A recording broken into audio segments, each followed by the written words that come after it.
Ayan guys, magandang umaga. Magandang umaga sa lahat. Mga kalakay, ito po napakasarap na ulam. Nakatikim na ba kayo ng ganito?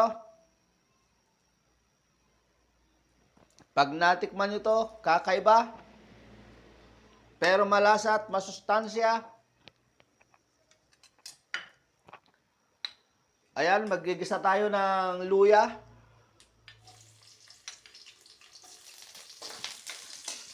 Medyo marami-rami po yung kanyang luya.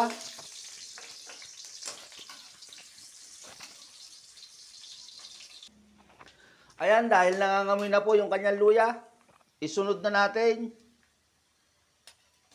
yung ating bawang.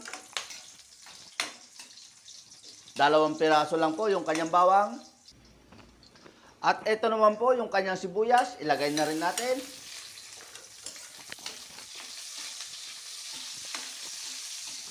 Ito napakasarap na pulutan, pangpamilya,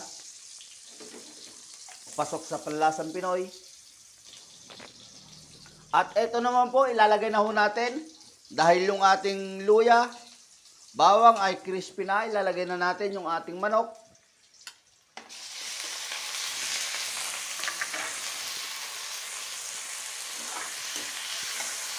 Ayan, gigisa-gisain lang muna natin.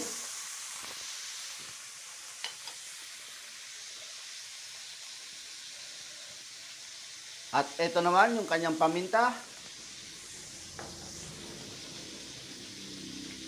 MSG.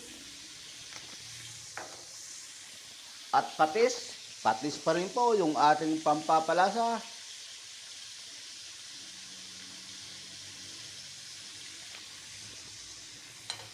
Ayan, ganyan lang po, rekado ng ating lulutuin ngayon. Dahil masarap to.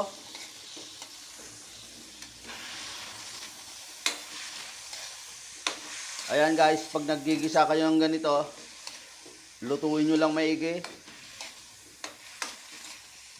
Gisang-gisa.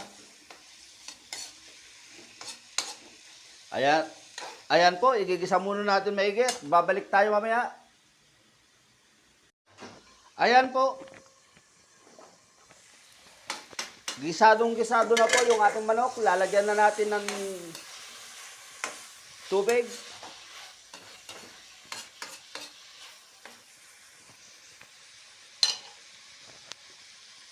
Yan, maglalagay tayo ng tubig. Ganyan lang po ang gagawin natin.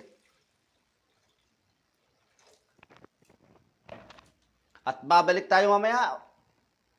Ayan guys, pagkatapos ng mga ilang minuto, 40 minutes, muli natin binalikan at dinagdagan ko pa ng tubig.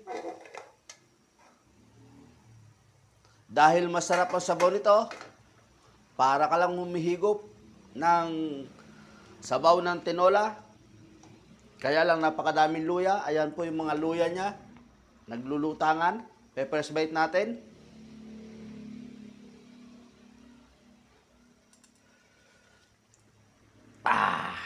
Dagdag tayo konting patis.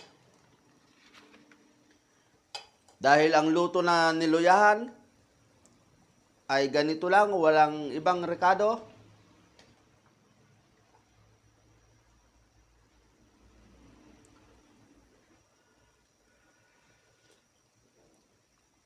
Konti pa.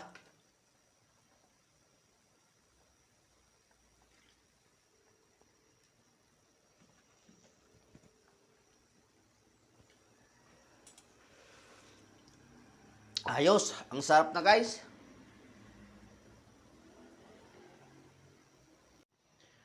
Ayan guys. Nakatapos na naman tayo ng isang recipe na napakasarap. Ganyan lang po pagluluto, pag niluyahan po ang ating niluluto. Walang ibang rekado. Ayan, kukuha tayo ng pang hihigop tayo. Hihigop tayo ng sabaw. Yan ang isang napakasarap na luto ng manok guys. Niluyahang manok. Ayos na ayos to. Pipiliin ko yung luya niya dahil hindi naman bawal sa atin ang luya. Ayan guys. Hihigop tayo ng sabaw.